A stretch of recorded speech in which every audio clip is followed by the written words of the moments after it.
5 years after the Slim Shady LP, it's time for Eminem's encore. Today, he's one of the most successful rappers of all time. But it wasn't that long ago when Eminem was just another hungry rapper from Detroit looking for his big break.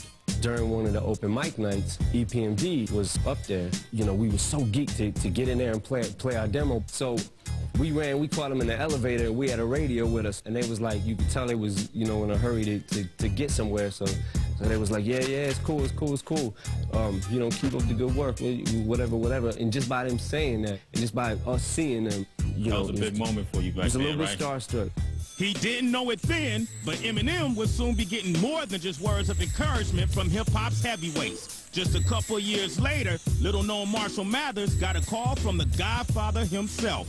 Clear the story up. How did you and Dre meet? The legend has it that when I came out to L.A. for the Rap Olympics, Dre had heard me. You know, I had an EP pressed up, and he had got my tape from Jimmy Iovine and was driving in his car or something, and Dre said as soon as he heard it, threw it on, he was like, yo, where's he at? And the rest is history. And there it is.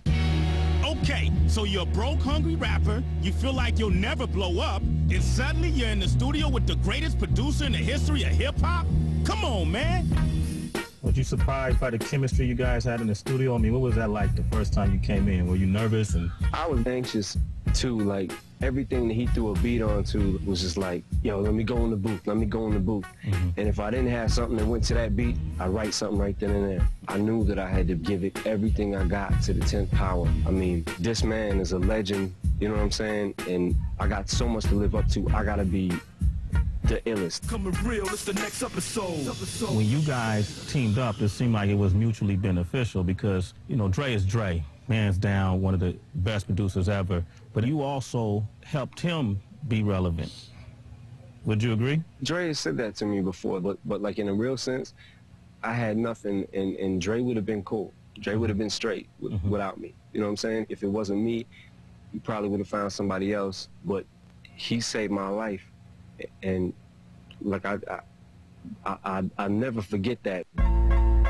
Dre's influence on Eminem has yielded more than just platinum-selling albums. Not only has the eager student become one of the game's hottest producers, but he's also become quite the teacher, mentoring hip-hop's newest megastar, 50 Cent. It seemed like, when you look at it from the outside in, Dre seemed like a big brother to you, and you seem like a big brother to 50. Is that fair to say? Yeah, it kind of does work like that. I'm able to, like, soak up what I've learned from Dre, feed that to 50. And 50 in turn is able to do that and feed that to G-Unit. In hip-hop, a lot of times when crews start to become successful, they end up breaking up. In the case of you, Dre, and 50, you guys seem to be even more cohesive the more success you achieve.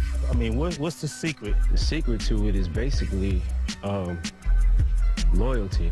When me, Dre, and 50 get in a room, it's like no envy, no jealousy, and that's what happens with a lot of crews. Is like somebody may get a little more light than the other person, and then that person gets jealous and wants to go off on their own. We really don't trip off it, like, at all. Basically, you're a guy who came from a trailer park to becoming, today, the biggest recording artist that's out in the world. What is it that you dream about doing now? What do you aspire to do? Is people for me to stop thinking that I came from a trailer park, because I didn't grow up in the trailer parks.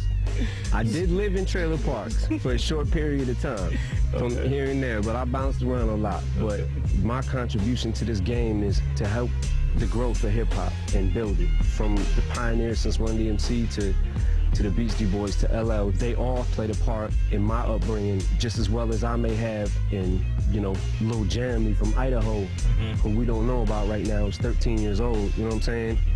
Coming up, that next white kid or that next rapper, period, to just keep hip-hop expanding. That's what's up. Man, it's always good talking to you, man, always. I just want to say for the record, too, that I won that battle we had earlier. Slim Shady, weaker than the ankles on the elderly lady. I really didn't appreciate you saying my clothes were bummy, because to me you look like crummy, and you look like a dummy. And yo, you're dressed like a mummy, because your head's wrapped from here to your tummy. Anyway, y'all get the idea. Peace.